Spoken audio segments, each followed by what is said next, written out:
ጤና ይስጥልኝ ተመልካቾቻችን፣ እንደምን ውላችሁ አምሽታችኋል? በላይ በቀለ ነኝ። ዋና ዋና ነጥቦቹን በማስቀደም እንጀምራለን።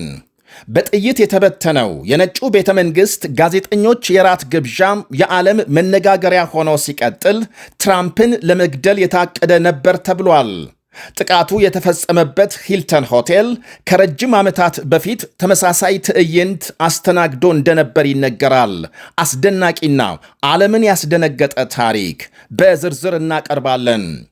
የማሊ መከላከያ ሚኒስትር መገደላቸው ይነገራል። የኢትዮጵያ ፌዴራል ፖሊስ ስለ ቴዲ አፍሮ ከተናገረው ጥቂቱን እናካፍላችኋለን። አብራችሁን እንድትቆዩ እንጋብዛለን።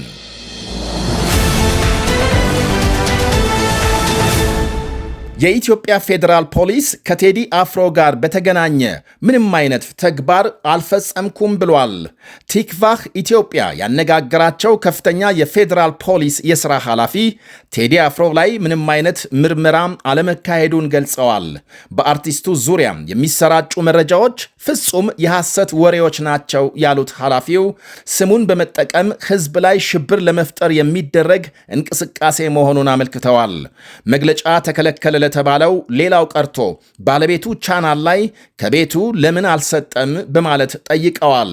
በቴዲ ላይ ምንም አይነት ክልከላም ሆነ ምርመራም አለመደረጉን በማከል የአርቲስቱ ረዳቶች መታሰራቸውን በተመለከተ ግን ኃላፊው ምንም ያሉት የለም፣ ጥያቄም አልቀረበላቸውም። በዛሬው ዕለት የዓለምን መገናኛ ብዙሃን ተቆጣጥሮ የዋለው ዜና የዋይት ሃውስ ዘጋቢዎች ራት ግብዣ በጥይት መበተኑ ሲሆን በግርግሩ ዙሪያ የተለያዩ አዳዲስ መረጃዎች እየወጡ ናቸው።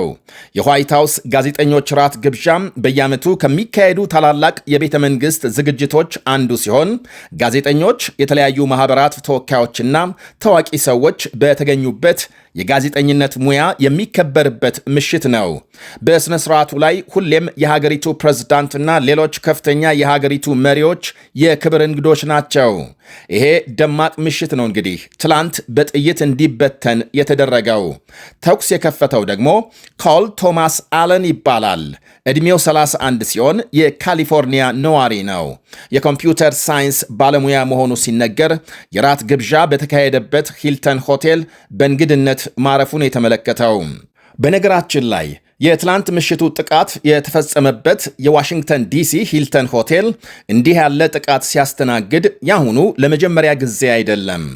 እንደ ፈረንጆቹ አቆጣጠር መጋቢት 30 1981 የቀድሞ የአሜሪካ ፕሬዝዳንት ሮናልድ ሬገን በጥይት ተመተው የተረፉበትንም ግርግር አስተናግዷል።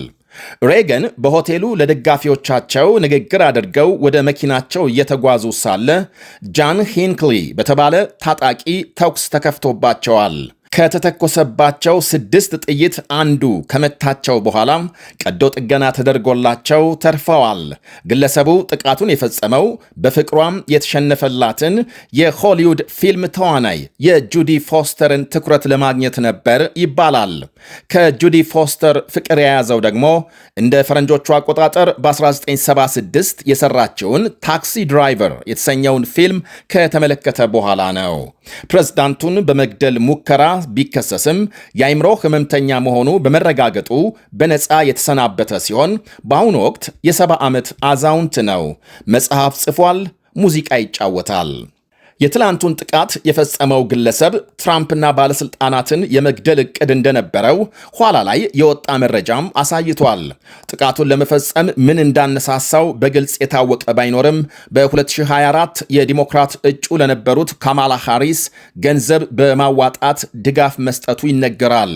ባለፈው የፈረንጆች ዓመት ከካሊፎርኒያ ዩኒቨርሲቲ በኮምፒውተር ሳይንስ የማስተርስ ዲግሪ መቀበሉም ይወሳል።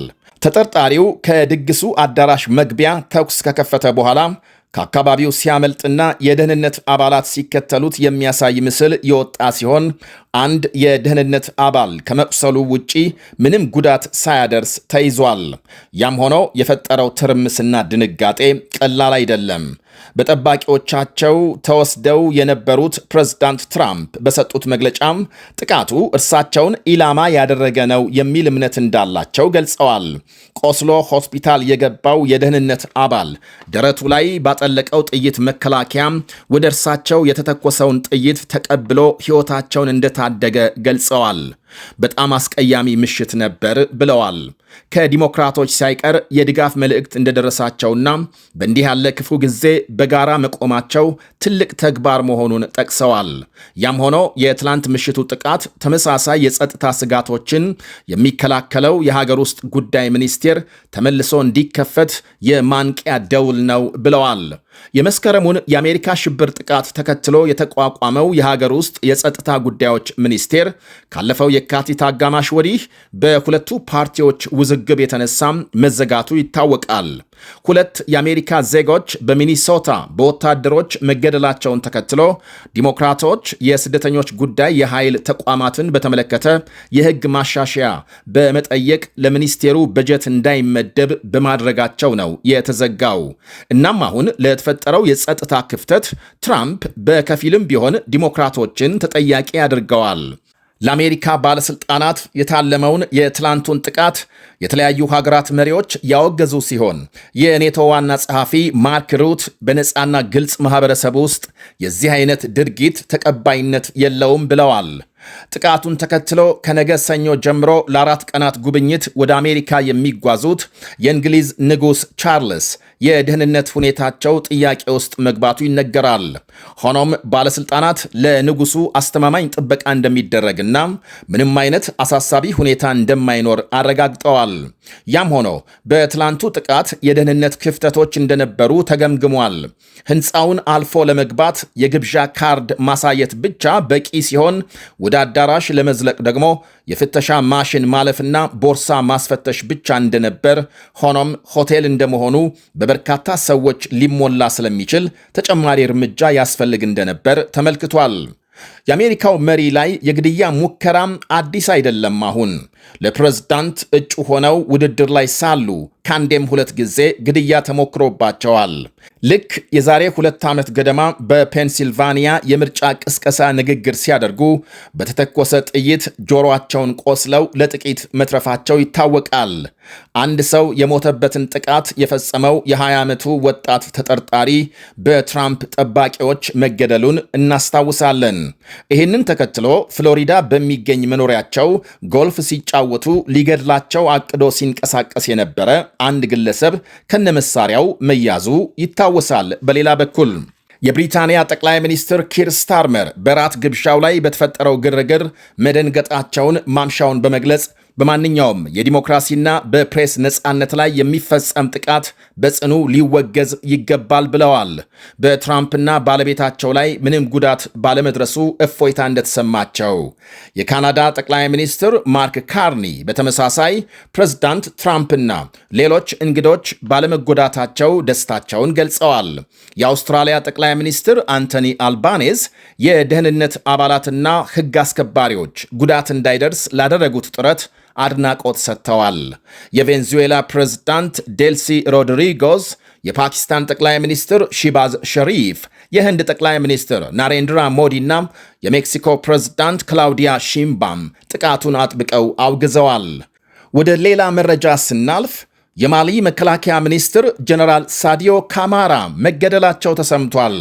ትላንት በመላው ሀገሪቱ ታጣቂ ቡድኖች በፈጸሙት ጥቃት ሚኒስትሩና ሌሎች በርካታ አመራሮች መገደላቸውን ዘገቦች አመልክተዋል። ሚኒስትሩ ካቲ በተባለ ከተማ የሚገኝ መኖሪያ ቤታቸውን አማጽያን ወረው በፈጸሙት ከባድ ጥቃት ስለመገደላቸው ዛሬ የወጡ የተለያዩ መረጃዎች አሳይተዋል። የጀነራሉ መገደል ለሀገሪቱ ወታደራዊ መንግስት እንደ ትልቅ ጉዳት የተቆጠረ ሲሆን በበርካታ ወገኖች ዘንድ በቀጣይ ማሊን ይመራሉ ተብሎ ሰፊ ተስፋ ተጥሎባቸው ነበር። ለጦር ኃይሉ ከፍተኛ ሽንፈት ተደርጎ መታየቱን በሀገሪቱ የሚንቀሳቀሱ ጽንፈኛ ቡድኖች ትላንት በተለያዩ ከተሞች የተቀናጀ ጥቃት ሲፈጽሙ መዋላቸው ይነገራል። ሚኒስትሩ ጥቃት እንደጀመረ ለሕይወታቸው ወደማያሰጋ ስፍራ ከተወሰዱ በኋላ እንደ እንደገና ከመኖሪያ ቤታቸው በታጣቂዎች ላይ የተወሰደውን እርምጃ ሲመሩ ነበር ተብሏል።